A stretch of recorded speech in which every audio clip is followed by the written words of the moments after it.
It was a cold, rainy July morning. We had an abundance of these type of days this year. Days where summer blends into autumn, seasons of life blend into another. I must say, this was a morning that looked just like all others. Perhaps that is exactly why it was a beginning of multiple mistakes I want to tell you about today. I set my alarm at 6 a.m. 2-hour journey ahead to a flea market I wanted to visit since this time last year. Quiet countryside, a drive through the Cotswolds. 1.5 hours in, something clicked in my brain. The market is tomorrow. I tell that to my husband. I mixed up the days of the week. And so we stopped the car, stunned, laughing. Oh well, we're not going to let this journey go to waste, and it's still early morning. We decided to keep going.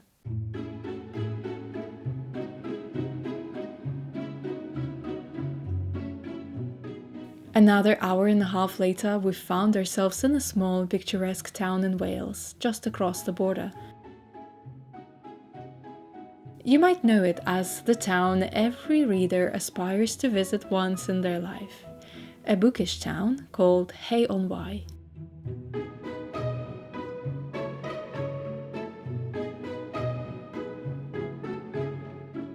We wandered beautiful old streets decorated with colorful bunting, popped into countless bookshops, rummaged through antiques, ate a humongous ice cream under the pouring rain. Ran into a farm traffic on the narrow country lanes, laughed uncontrollably at random moments through the day, remembering the silly mistake and dreading another early wake-up tomorrow.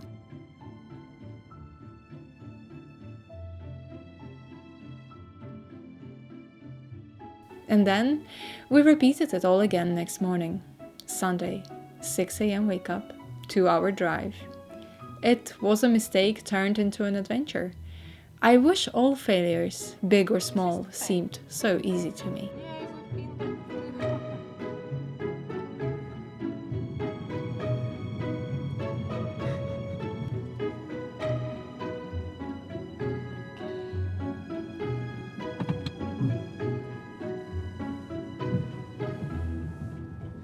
There we go, quality content. Some years earlier, a mistake like that would have brought a lot of despair. Today, it was a mistake that turned into an adventure.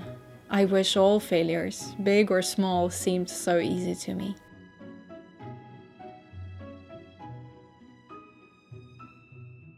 I've only documented the snippets of these events, though. I have a habit of living in the moment, forgetting about everything around me.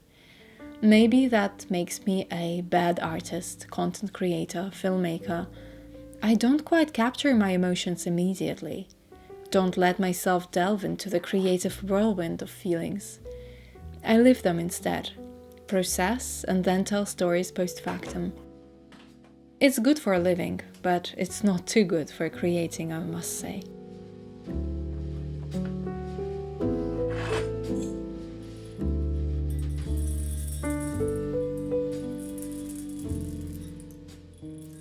The truth is, I failed a lot in life.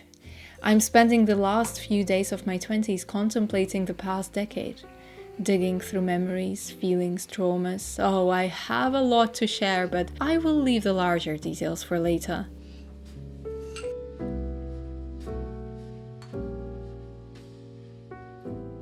Failures, mistakes. That's such a big and broad subject. Perhaps too often we divide everything in life into black and white, failure or success, nothing in between. But the truth is that every single one of us has moments of high and low. Thanks to social media, we see the highs more often, which in turn makes us feel as though we are the only ones left behind, while everybody else has advanced far beyond anything we could possibly ever reach. Every little mistake feels like the end of the world. a point beyond recovery, when in fact there is nothing more natural and human than making mistakes.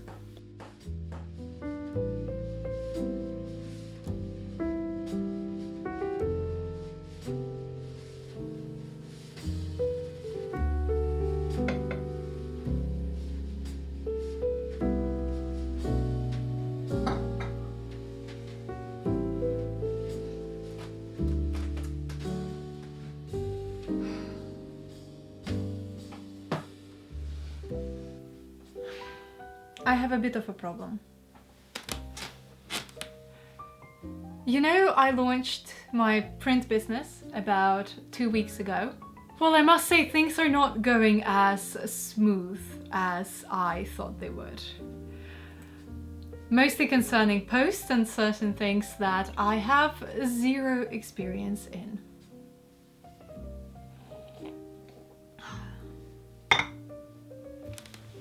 Anyway, this isn't something that I can't tackle, but mistakes have been made, and unfortunately those mistakes that have been made, they affect just overall experience from the print launch.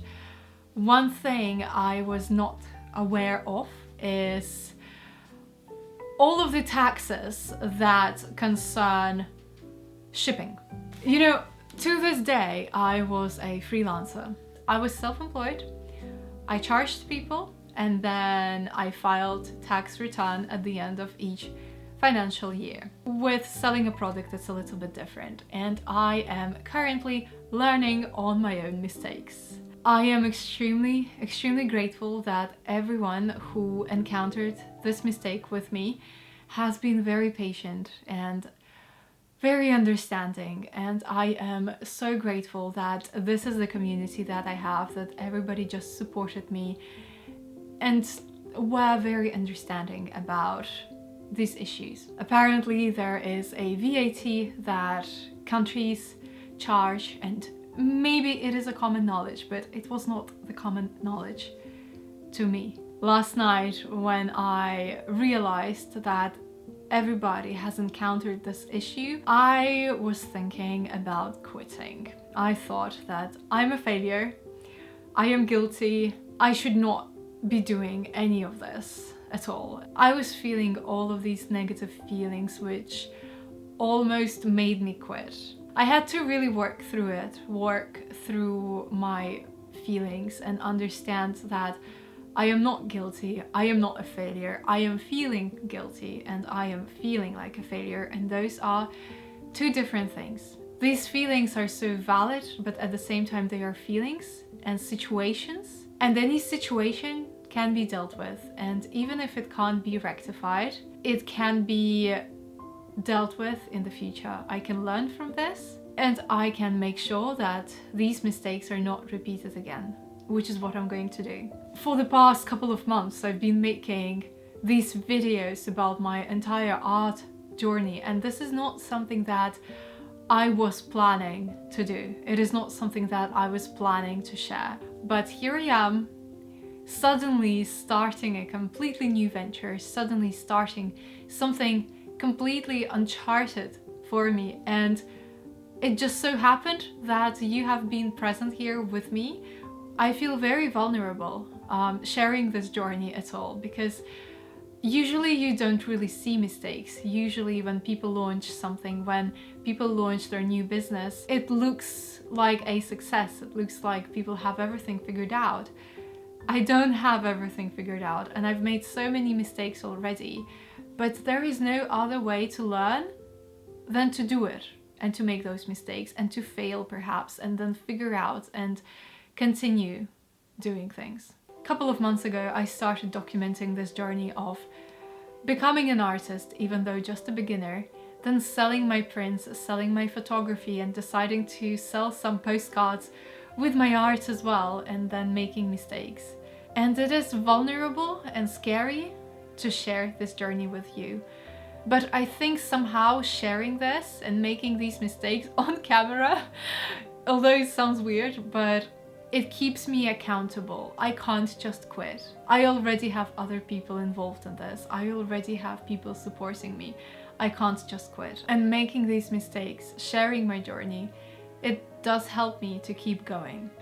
Today I am home alone. I will be searching for some startup business courses.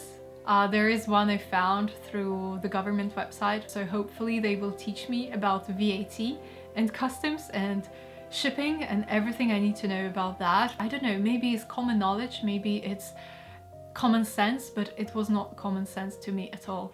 So I have to learn about this now and figure these things out now as well, and actually treat this venture of mine as a business rather than just, I'm just a girl doing my thing. I think I say it in every single video, but truly, thank you for joining me on this path and being here with me and being so incredibly understanding and so incredibly helpful. Sometimes whenever I share some mistakes that I make or I share my journey, as a result I get to speak to so many of you and you share your experience and you share things that I would not have found out otherwise, because I wouldn't know where to look. I wouldn't know what to look for, and sometimes you share your own experience and your own advice and it puts things into perspective for me. So let's continue with today's video and hopefully figuring some things out by the end of it.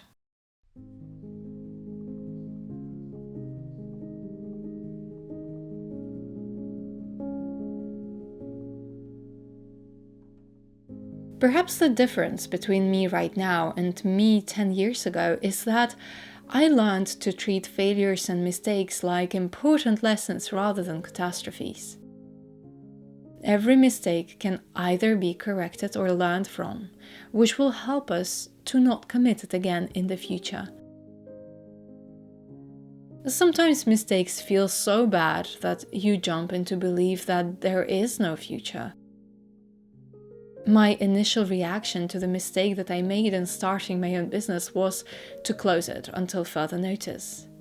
I wanted to hide, sitting there, staring at the screen, scared to receive angry messages from customers.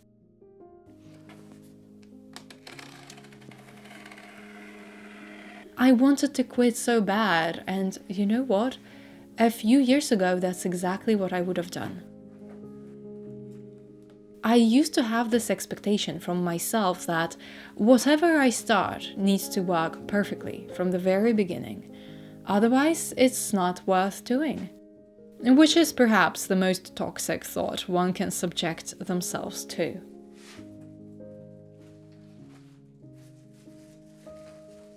If you look at it with a clear mind, a writer's bestseller book is never the first one.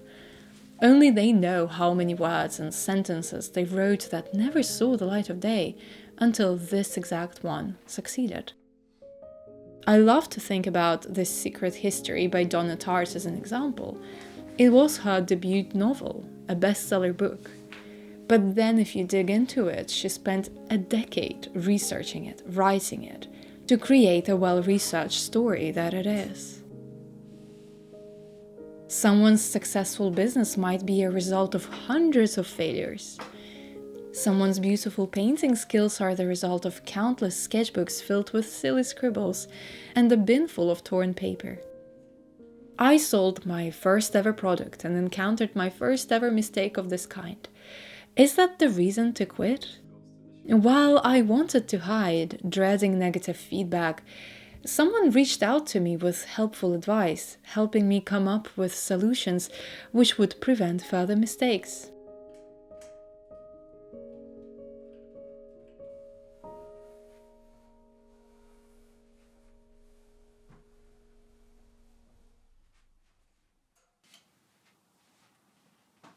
I think I'm gonna put it this way.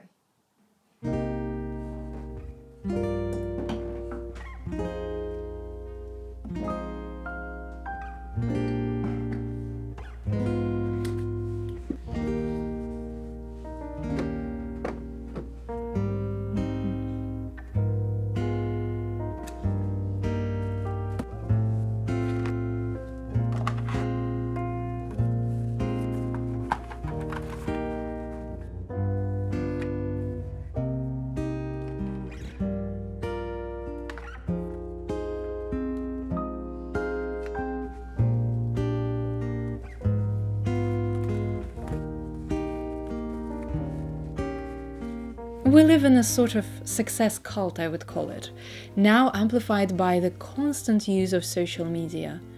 Life becomes nothing but a pretty aesthetic picture. In reality, we all have different starting points, unique qualities and resources available to us. You know how some success stories of big corporation owners speak of starting out in their parents' garage? Well, they were lucky to even have that garage. Some don't even have a room of their own. Everyone has a different set of knowledge, abilities and resources when they start out. And it's only natural that the speed of learning and the measure of failures and success will also be different to us individually.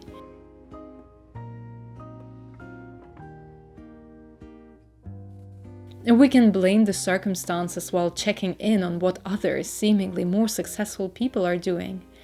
Or we can stay in our own lane and keep following our own calling, because we all have our own set of unique qualities, abilities, and circumstances which we can utilize to work for us. But how can you ever learn what your unique qualities are if you always keep looking outwards?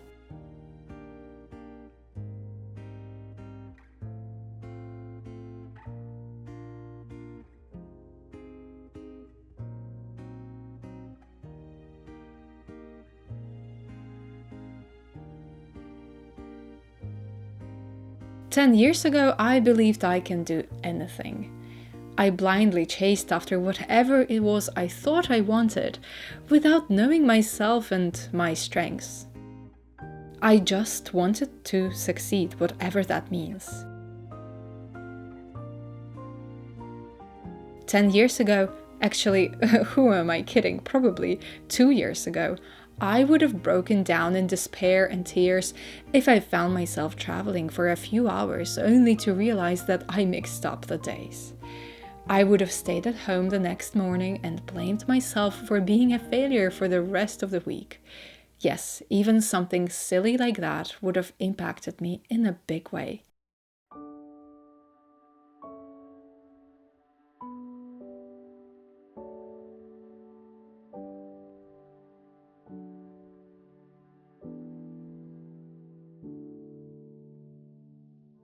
I would have shut down my business immediately and ceased all communication in fear. I wouldn't have ever shown you that my husband actually helped me build the IKEA shelf, because I am absolutely useless when it comes to reading instructions. I wouldn't have shared my paintings with you until they looked immaculate. And being as self-critical as I am, that means never.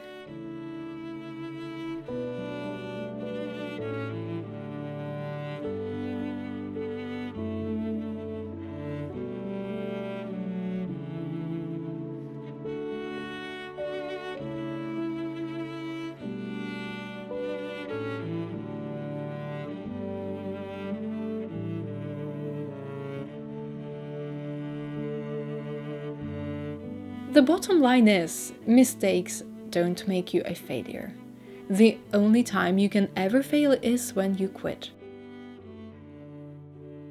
Though sometimes quitting means learning that something truly isn't for you and changing the course of action. That is to say, if you continue the motion, the action, you can't possibly ever fail.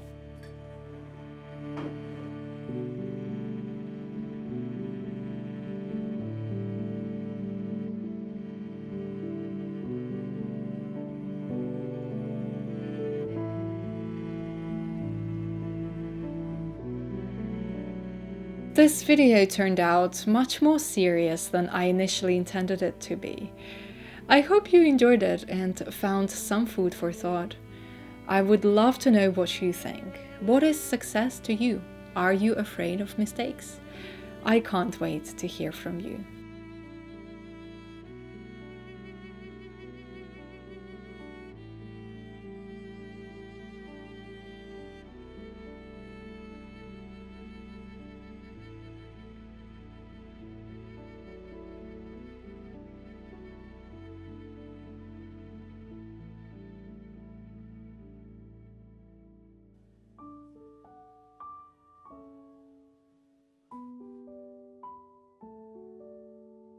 And as always, thank you for watching.